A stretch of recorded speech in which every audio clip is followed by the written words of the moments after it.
In the previous lesson, we discussed how to add clips to the timeline and how to speed up the workflow. In this lesson, you will get to know the video properties like scale, position, opacity, and more. Basically, while working on video properties, it can be possible by using the Effects Control panel. As it is clear by the name, the Effect Controls panel controls the video effects and properties on a video. It lists all the effects that are applied to the currently selected video clip properties of effects, which includes motion, opacity, and time remapping effects, etc. You can change the position scale or rotate any clip or image, and even you can work on its audio. We already discussed the Effects Control panel in previous videos. Now, let's discuss it in detail. Alright, so this is the Effects Control panel. If in case you cannot find it or it closed by mistake, then you need to just go to the window and click on Effect Control, then it would be shown again. Okay, now you need to import your specific image or video clip on the project. I have already imported video clips in different sizes, as the timeline is already set. So just drag it from the project window to the timeline, and then you can see it on the screen. And if you double-click the video from here, then you will see that the video clip is displayed on the source window. The preview on the timeline and source window is different. Because it's zoomed on the timeline, that's why the rest of the portion is cropped. You may check the size of the sequence as well. Go to Sequence and click on Sequence Settings. You can see that the frame size is set on the HD settings. That's why the timeline's video size is bigger than the sequence frame size. So to fit in the size, we need to go to the Effect Control panel. Here's the Effects Control panel. Now in a timeline, click on the video to select it. After selecting the video, you can see the properties of the videos shown in the Effect Control panel. Same way, you can click on audio to select it and check the audio properties in the Effect Control panel and change it wisely. Now select the video, and here you can see the list of properties of the selected video. Now let's discuss them one by one. The first one is motion. Explore motion in the drop-down menu, so you can see the further properties of it. You can see that the height, position, rotation, and scale are there. You can choose the settings of your own choice. In the position option, you can move it by using horizontal and vertical options, thereby changing its values. It's normally used as an x-axis and a y-axis. The scale option helps in reducing and increasing the size of an image. You can easily change the values to change the scale of your video. By clicking on this arrow, you can see a range selection option. From here you can also change the scale from 0 to 200. When you uncheck the uniform scale, then it would show you the height and width changing options. Height and width could be easily equally proportioned if it is checked. Otherwise, if it's unchecked, it would be stretched non-uniformly. From the rotation option, you can rotate the video from 0 degree to 360 degree. It can also be done by changing the values by using the keyboard by putting values like 60 degree, 120 degree, 180 degree, 360 degree. By clicking on this arrow, you can see an angular wheel here. From here you can also change the values of the rotation. You have noted that the rotation counts the rotation by rotating this wheel at 360 degrees one time. And when you rotate 5 times, it counts to 5. Actually, it's looping for keyframes purposes. We'll talk about it later in the keyframe section. You can reset it as well by clicking the reset option from this icon. Also, you can undo everything even if you're not satisfied with the settings. It will back to its default settings. Another way is to reset all the values to normal. Just right-click on your video in a timeline and click on Remove Attributes. From here you can check and uncheck the properties which you want to remove. An anchor point plays the same role as a position. If you want to move your video from the frame, then you can use it as well. But the difference is, if you want to define the new anchor point in your video instead of the center, then you can move it by using the keyframes. For example, if you want to rotate your video from any corner point of the video, then you can define it by changing its values. Here you can see how it rotating from another anchor point. You can use it to animate anything in your video. Alright, so we have discussed the motion section.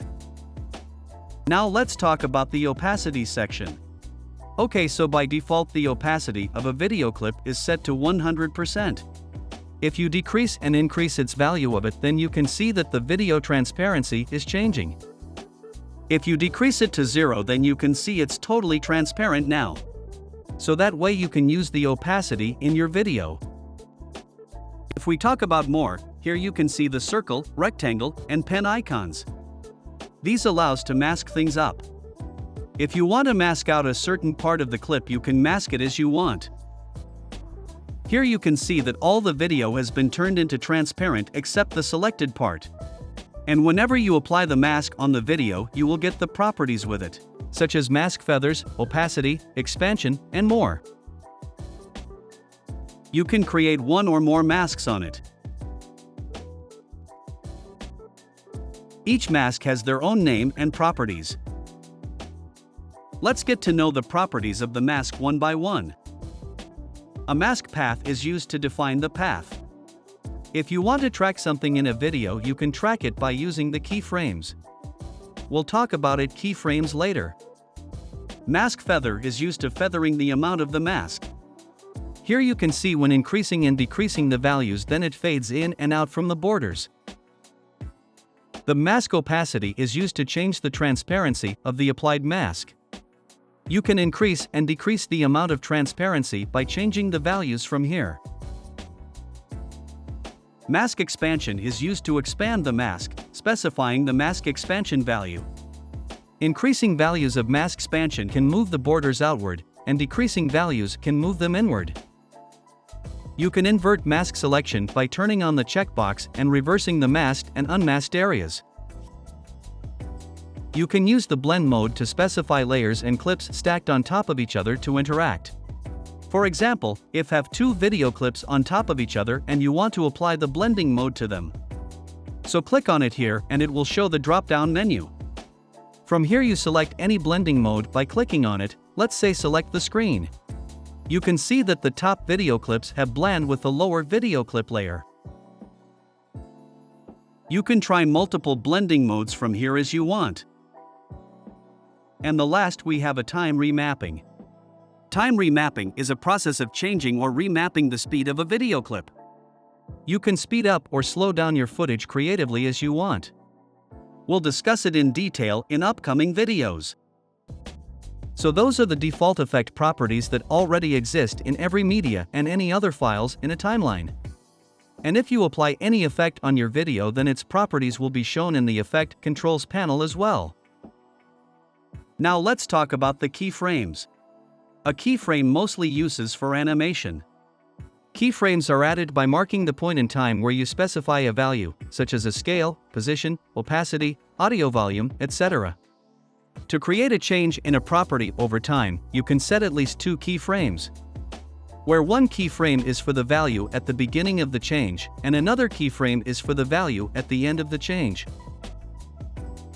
You can see a stopwatch icon here. This is for a toggle animation. If you want to turn it on, it will add the keyframe with a specified value. Here you can see a diamond here, which is a keyframe. Now move over to the timeline and change the position of a video. You can see after changing the position here, it added another keyframe. If in case it's not added automatically, then you can simply add the keyframes from here. Alright, so let's play a video. Well, you can see the video position is changing because of specified keyframes. That way you can use the keyframes to animate your video.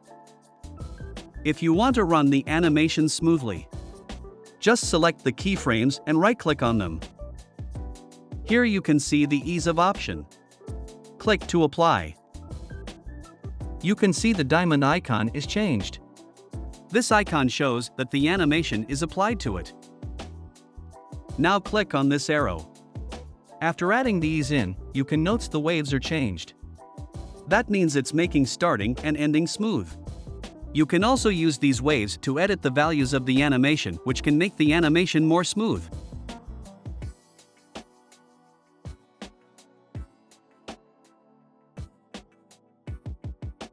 In the same way, you can use the keyframes for the scale as well. Also, you can use the keyframes for position and scale both on time. Now let's apply the keyframes in rotation. Starting keyframe value is 0. Now move the position on the timeline and rotate the angular wheel 3 times 360 degrees. Now the next keyframe value is 3 rotations. Now the video will rotate in the loop 3 times. Let's play a video and check it. In the same way, you can use the keyframes on opacity as well. We are just clarifying the concept for now. We'll discuss the keyframes and their properties further and use keyframes in our upcoming videos as well. Alright, we've discussed the video properties in the Effect Control panel and are familiar with scale, position, opacity, rotation, etc. In the next topic, we will discuss the toolbar and get to know the editing tools like razor cuts, ripple edits tool, slips, and more. See you in the next tutorial.